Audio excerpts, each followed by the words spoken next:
बंगाल के छोटे से गांव में सुधा अपने माता पिता के साथ रहती थी। उसके पिता हर रोज वाड़ी से ताजी मछलियां पकड़कर बाजार में बेचा करते थे।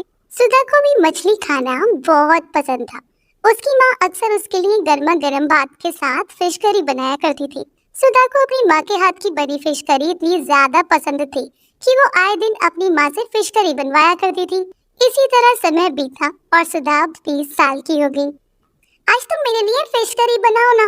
कितने दिन हो गए तुमने मेरे लिए फिश करी नहीं बनाई।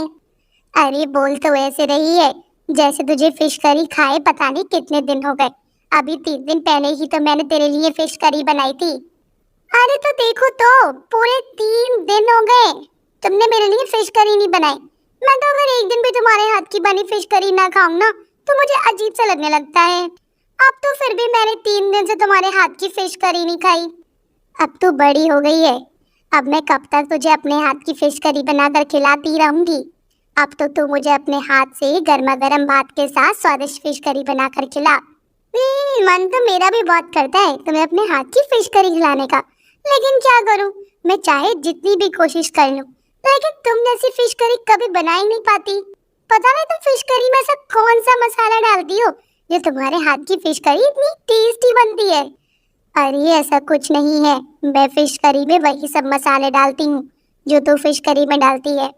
नहीं माँ, कुछ तो अलग है जो मैं इतनी भी कोशिश करने के बाद तुम जैसी फिश करी नहीं बना पाती। अच्छा ऐसा है तो चल आज मैं तुझे अच्छी तरह से फिश करी बनाना सिखाती हूँ। ललिता सुधा को अच्छी तरह फिश करी बनाना सिखाती है। तो अगले दिन सुधा घर में सबके लिए फिश करी बनाकर तैयार करती है। अरे वाह, आज तो फिश करी से बहुत ही अच्छी खुशबू आ रही है। वो तो आएगी ही माँ। आज मैंने फिश करी तुम्हारी बताई हुई रेसिपी से जो बनाई है। आज तुम मेरे हाथ की फिश करी खाकर देखना, अपनी उंगलियां चाटती रह जाओगी। अच्छा तो चल आजा, फिर जल्दी से परोस दे। सुधा सबके लिए खाना परोसती है। तभी उसके पिताजी भी खेत से खाना खाने के लिए आते हैं। अरे बिल्कुल सही समय पर आए हैं आप। देखिए आज हमारी बेटिया ने हमारे लिए कितनी स्वादिष्ट फिश करी बनाई है। क्या ये फिश करी सुधा ने बनाई है? खुशबू तो बहुत अच्छी आ रही है। चल बेटा जल्दी से खाना परोस दे, बहुत जोर से भूख लग रही है। सुधा अपने माता पिता को खाना परोसती है तो उसके हाथ की बनी फिश करी खाकर वो दोनों अपनी उंगलियां चाटते रह जाते हैं। अरे वाह बेटा, आज तो तूने फिश करी बनाने में अपनी माँ को भी पीछे छोड़ दिया। फिश करी का ऐसा स्वाद तो आज तक मैंने कहीं नहीं चखा। क्या पिताजी आप भी एक खामखा मेरी तारीफ कर रहे हैं। हाँ मानती हूँ कि फिश करी अच्छी बनी होगी, लेकिन इतनी भी अच्छी नहीं कि माँ के हाथ की बनी फिश करी का मुकाबला कर सके। वो लोग खाना खा ही रहे होते हैं तभी उनके घर पर उनकी एक पड़ोसन विमला काकी आती है। आओ आओ विमला काकी, बहुत दिनों बाद आना हुआ। आ जाओ बैठकर हमारे साथ खाना खाओ। आज सुधा ने अपने हाथों से हमारे लिए फिश करी बनाई है। अरे वाह फिश करी, अगर सुधा बिटिया ने बनाई है तब तो मैं जरूर चखूंगी। लेकिन उससे पहले जो बात कहने आई है वो तो कह दूं। क्या हुआ विमला काकी, कोई बहुत जरूरी बात है क्या? अरे जरूरी बात तो है, तूने उस दिन मुझसे कहा था ना कि मेरी सुधा के लिए कोई अच्छा सा रिश्ता मिले तो जरूर बताना। तो बस मुझे सुधा के लिए एक अच्छा सा रिश्ता मिल गया है, तो उसी सिलसिले में तुझसे बात करने के लिए आई हूँ।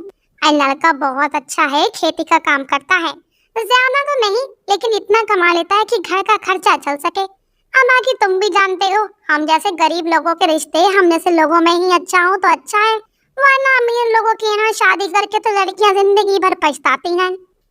अरे आपने सही कहा काकी, अब वैसे भी मैं सुधा के लिए ऐसा ही लड़का चाहती थी जो भले ही कम कमाता हो लेकिन अच्छा हो। अच्छा हुआ जो आपने मुझे इस रिश्ते के बारे में बता दिया। अगले हफ्ते घर बुला लीजिए। अगले हफ्ते सुधा को देखने के लिए लड़के वाले उनके घर पर आते हैं। पहली नजर में देखते ही सुधा उन लोगों को पसंद आ जाती है। कुछ महीने बाद शादी करके सुधा अपने ससुराल चली जाती है।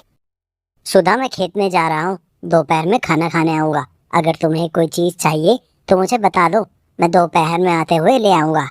नहीं नहीं जी, मुझे कुछ नहीं चाहिए, बस आप ये बता दीजिए कि मैं दोपहर में खाने के लिए क्या बनाऊं।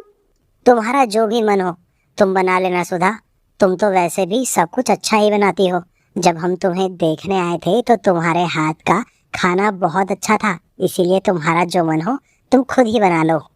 अच्छा तो मैं आपके लिए आज फिश करी बनाऊं। मैंने फिश करी अपनी माँ से बनाना सीखी है। मेरी माँ बहुत अच्छी फिश करी बनाती है। आप एक बार मेरे हाथ की फिश करी खा लोगे ना तो हर रोज फिश करी खाने में मांगोगे। अच्छा, अगर ऐसी बात है तो फिर ठीक है, तुम आज खाने में फिश करी ही बना लेना। माँ को भी फिश करी बहुत पसंद है, लेकिन बूढ़ी होने के बाद माँ से अब घर का काम नहीं होता।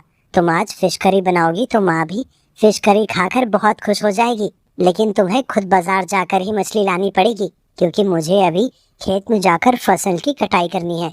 अगर मैं मछली लेने जाऊंगा तो शाम को ही आ पाऊंगा, तो तुम दिन में कुछ और बना लो, शाम को फिश करी बना लेना। नहीं नहीं जी, ये फिश करी तो मैं दोपहर में ही बनाऊंगी। आप चिंता मत कीजिए, मैं बाजार जाकर मछली खरीद कर ले आऊंगी। मोहन काम करने के लिए खेत में चला जाता है और सुधा बाजार जाकर मछली खरीद कर ले आती है। वो पूरे मन से सभी के लिए फिश करी बनाकर तैयार करती है। दोपहर होते ही मोहन घर पर खाना खाने के लिए आ जाता है। सुधा सभी के लिए खाना परोस देती है। अरे वाह बहू, आज तूने खाने में फिश करी बनाई है।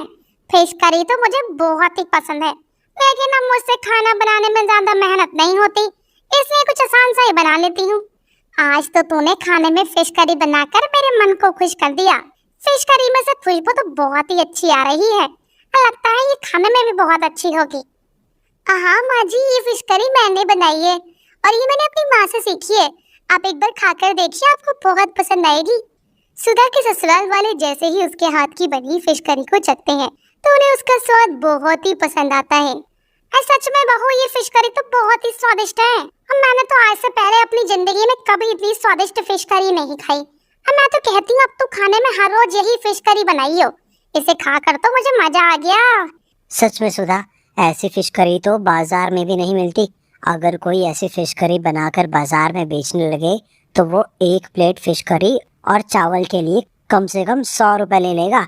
अगर मैं तुम्हारे हाथ की बनी फिश करी को बाजार में बेचने लगूं तो थोड़े ही समय में लखपति बन जाऊंगा। सब लोग इसी तरह हंसी मजाक करते हुए खाना खाने लगते हैं। अब कम से कम हफ्ते में 3 से 4 बार सुधा घर पर फिश करी बनाने लगती। सब कुछ बहुत ठीक चल रहा था। तभी एक दिन मोहन की माँ की तबीयत बहुत खराब हो जाती है। वो उसे अस्पताल लेकर जाते हैं तो डॉक्टर उनका ऑपरेशन करने के लिए 5 लाख रुपए का खर्चा बता देते हैं। समझ नहीं आ रहा, इतनी जल्दी मैं इतने सारे पैसे कहाँ से लेकर आऊं? हम जैसे गरीब लोगों के पास इतनी बड़ी रकम कहाँ से आएगी? मेरे पास तो ले देकर ये एक खेत ही है, इसे गिरवी रखकर ही अब मुझे माँ का इलाज करवाना पड़ेगा। अरे कोई बात नहीं जी, खेत में दोबारा वापस मिल जाएगा, लेकिन माँ जी का ऑपरेशन करवाना भी बहुत ज्यादा जरूरी है। आप जल्दी से जमींदार के पास जाकर अपने खेत की गिरवी रख दीजिए। मोहन अपनी माँ का ऑपरेशन करवाने के लिए अपने खेत को जमींदार साहब के पास फिर गिरवी रख देता है। कुछ दिनों के बाद उसकी माँ भी ठीक होकर घर जा जाती है, लेकिन अब उसके सर पर घर के खर्चे के साथ साथ जमींदार साहब का कर्ज चुकाने का भी बोझ था। लेकिन इस बार खेत की फसल बारिश की वजह से पूरी तरह बर्बाद हो जाती है, जिस वजह से वो जमींदार साहब आपके पैसे दिए हुए नहीं चुका पाता। अगर अगले 3 महीने में मैं जमींदार साहब के पैसे नहीं चुका पाया तो मेरा खेत मेरे हाथों से चला जाएगा। मुझे तो समझ ही नहीं आ रहा कि मैं क्या करूं। आप बिल्कुल चिंता मत कीजिए, मैं जो कहती हूँ मेरी बात मानिए। मैं बाजार में अपना फिश करी का ठेला खोल लेती हूँ। आजकल खाने में बहुत कमाई है। बारिश कब फसल को खराब कर दे कुछ नहीं कह सकते, लेकिन फिश करी का काम तो हमेशा ही चलता रहेगा। तुम ठीक कहती हो सुधा, लेकिन हमारे पास इतने पैसे कहाँ हैं कि मैं बाजार में तुम्हारा फिश करी का ठेला खुलवा सकूं।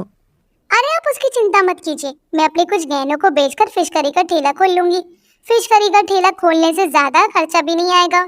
ठीक है, अगर तुम्हें ये सही लगता है तो तुम यही करो।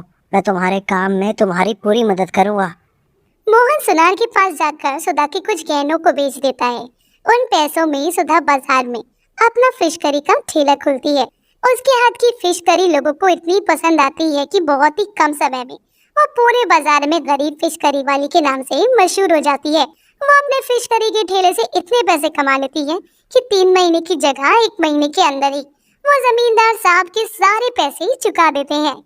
1 साल के अंदर उनका काम इतना ज्यादा बढ़ जाता है कि उन्हें गांव में अपना फिश करी का ढाबा खोलना पड़ता है। मोहन भी अब सुधा का काम में पूरी तरह से मदद करने लगता है। धीरे धीरे दोनों मिलकर मेहनत करके गांव में अपना फिश करी का रेस्टोरेंट खोल लेते हैं और जिंदगी में बहुत आगे बढ़ते हैं।